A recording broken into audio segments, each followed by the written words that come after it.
Christianity is in the news. The Archbishop of York has stepped into the row over whether a British Airways worker can openly wear a Christian cross at work. Suddenly, more and more believers are ending up in court. A devout Christian couple have been cleared of insulting a Muslim guest.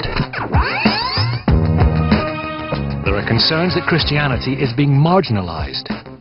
Would they do the same with the Quran, or the Hindu scriptures, or any holy book for that matter? And that individual Christians are being victimised, persecuted even. I think if you lose your job because you've offered to pray with a patient, you would call it persecution. It's the kind of story you would think only happened in places like Pakistan, India or Iraq. How can this happen in this nation? 5 Live Breakfast, it's exactly 9:30. In my job, I'm no stranger to debate about religious affairs. The Old Testament, New Testament, no, this is key. You have shaved your beard. But even I have been struck by the sheer number of stories about Christians and Christianity. So what is going on?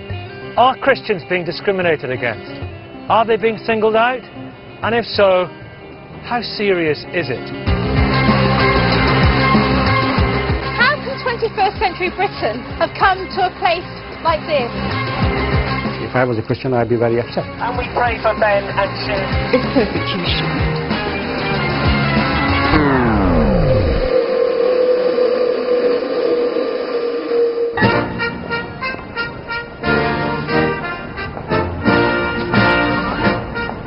Cast your mind back a few months to December, and the most popular festival of the Christian year. Christmas. It is a great British tradition, part of the fabric of our society, a chance for us all to get together as a nation, and celebrate and let our hair down. And it's been like that for hundreds of years. In the 17th century, when they tried to ban it, there was a huge public outcry. But if you believe the papers, there's a far more contemporary threat to Christmas.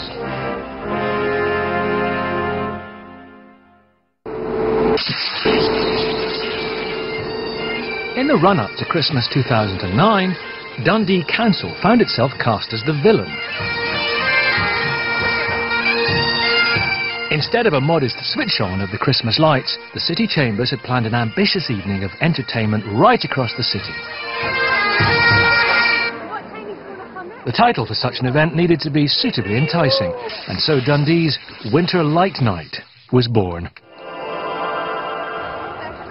But it wasn't long before some local church leaders protested that the name made no mention of Christmas. Dundee's leader of the administration is Ken Guild.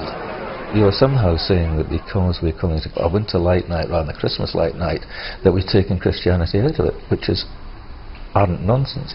The idea is to get as many people as possible involved, and through that you're exposing them to the Christmas message and to Christmas celebration. Out on the street, opinions varied on the fuss over what the evening should or shouldn't have been called. It's not about lights, it's not about Santa Claus, it's about Jesus Christ. At this time of year, if they're having a switching on the lights for Christmas, they should mention Christmas in the title. I understand why they object to it. I think they've got no business at all objecting to it whatsoever. It's a great night, call it whatever you want. In the end, the council convinced church leaders that they had not meant to sideline Christmas. But according to Ken Guild, Dundee is not alone. Calling it a winter event is quite common. If you look at our next city up in the northeast, they are calling it the Winter Festival. If you go 20 miles along the road to Perth, the nearest large town, they are calling it Welcome to Winter.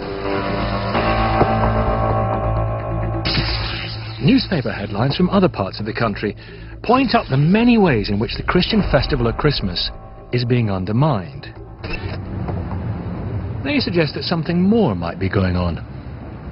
I think that what the press have identified is just one of the flashpoints that many Christians see as an attempt to marginalise their faith.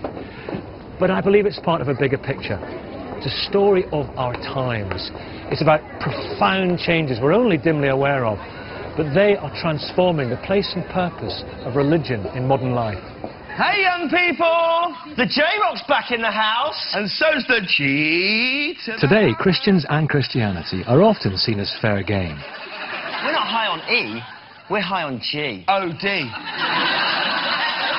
But you can't OD on G-O-D. Because you can never have enough of God's love. Joking aside, there is evidence that Christianity is being shunned. Even, it seems, in Britain's schools. A recent report looked into the teaching of RE in schools. It found that most Christian student teachers thought that sharing their beliefs with the classroom could be unprofessional. But it was a different story for agnostics and atheists. They believed that sharing their lack of beliefs or questions with the classroom could be a positive contribution. I decided to see for myself if this is in fact the case. Relate to all of us. What do student teachers at Canterbury Christchurch University think? What must all teaching be in the classroom in relation to the entire curriculum of religion? Those who were atheist or agnostic felt more able to discuss their beliefs in the classroom. I have told a couple of my students, but I haven't told any of my students as a class. I find it's a nice easy way to answer the questions, why do we have to learn RE when we're not religious? It's, well, I'm choosing to teach it and I don't believe in any of it, so... I know that a lot of students don't even know what agnosticism is, so it's quite nice for me to have that opportunity to explain it to them as well. By contrast, many Christian teachers were reluctant to discuss their beliefs in class. I'd never share my viewpoint because that is a view that the whole of society would not accept as a view. I'm quite conservative in my beliefs, like, I guess, maybe certain issues with kind of sex and homosexuality and things like that. I'm worried that if I ever did denounce that, I'd get in so much trouble. So when I've had children ask me before, I thought, obviously everyone who believes in this is stupid. So, well, actually, a lot of Christians would disagree with you, rather than saying, my personal belief as a Christian is this. So you word your answers differently. All these examples add up to what many Christians say is a new threat. After centuries in the mainstream, there are Christians, bishops as well as laity, who feel they are being treated unequally, sidelined, even discriminated against. Roll on the day when nobody goes to church and we pull the damn things down and make something useful. Of course, on one level, it is true that the secularization of Western Europe has been pushing Christianity away from the public arena. But that's been a long-term trend. The current disquiet, especially felt by devout Christians, has very different roots.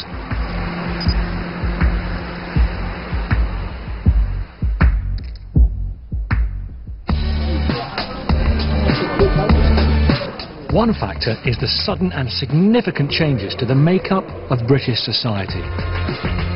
Immigration. It has brought about a multicultural, multi-faith Britain.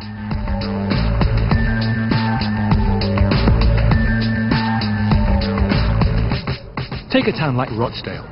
Most people expected last year's Christmas lights to be the usual display of Santas, snowmen, and a Merry Christmas sign. 10, 9, 8, But with the countdown to the big switch on came a twist on the traditional theme. 3, 2, 1.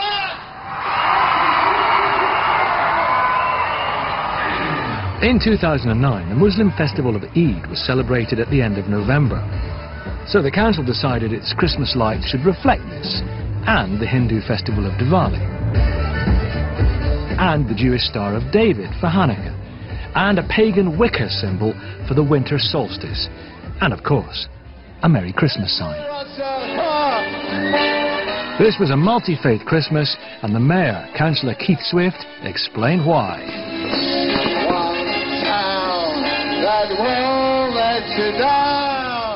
Council does have to take into account the fact that we're now a multicultural nation, and we've welcomed people from all over the Commonwealth, all over the world, to come and live and work here and be part of our community, and we can't therefore ignore their views, and we have to respect their views. And it's not only Rochdale that is keen to keep all sectors of the community happy. In Tyneside, a mum was told to take down her Christmas lights because they might be offensive to her non-Christian neighbours. In Yorkshire, a college was reported to have replaced Christmas and Easter with end-of-term breaks to be more inclusive.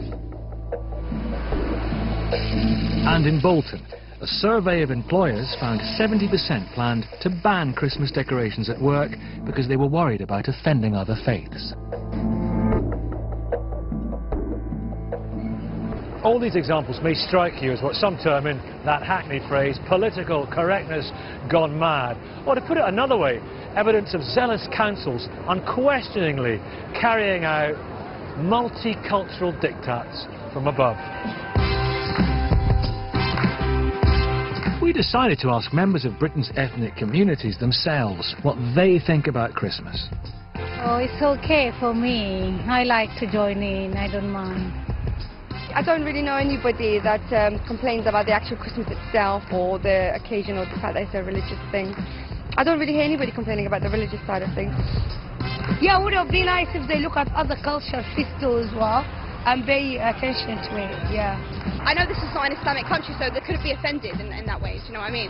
I like the fact that Christians celebrate Christmas like that, yes. One person who sums up the view of many British Muslims is Monawar Hussain. Monawar is the founder of a forum set up to encourage understanding between faiths.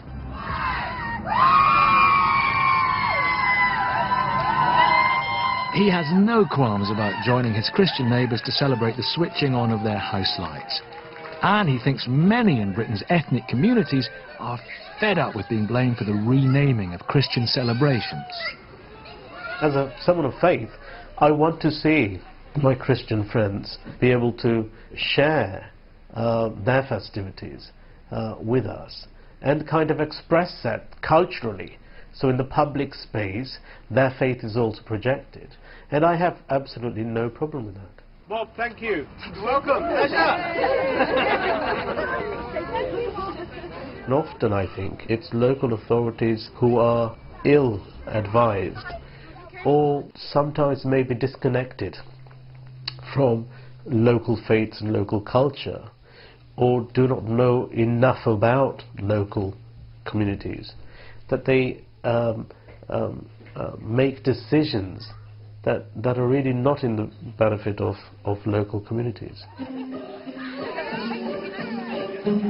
If councils perhaps did more to find out what minority faiths actually thought about Christian festivals, it would reduce much of the resentment some Christians feel.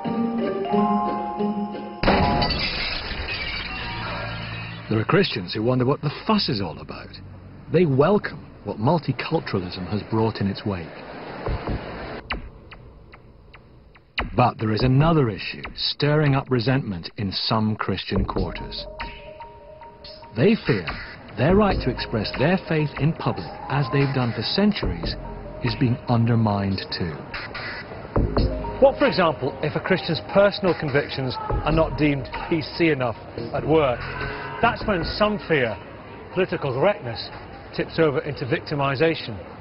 And for some at the receiving end, that can very much feel like persecution. We have 5,000 people signed this petition in a short time. One such Christian is the reason for this vigil outside Wandsworth Town Hall in London. Up until January 2008, Duke Amakri worked here as a homelessness prevention officer. But he got into a conversation with a client about her health and asked if she had thought about putting her faith in God. 2 days later, he was suspended from work and later dismissed. I'm very, very grateful that you all have come out to stand with me to see that justice is done. On the night of the appeal against Duke's dismissal, many supporters turned out, and feelings were running high. We are somehow sidestepping Christian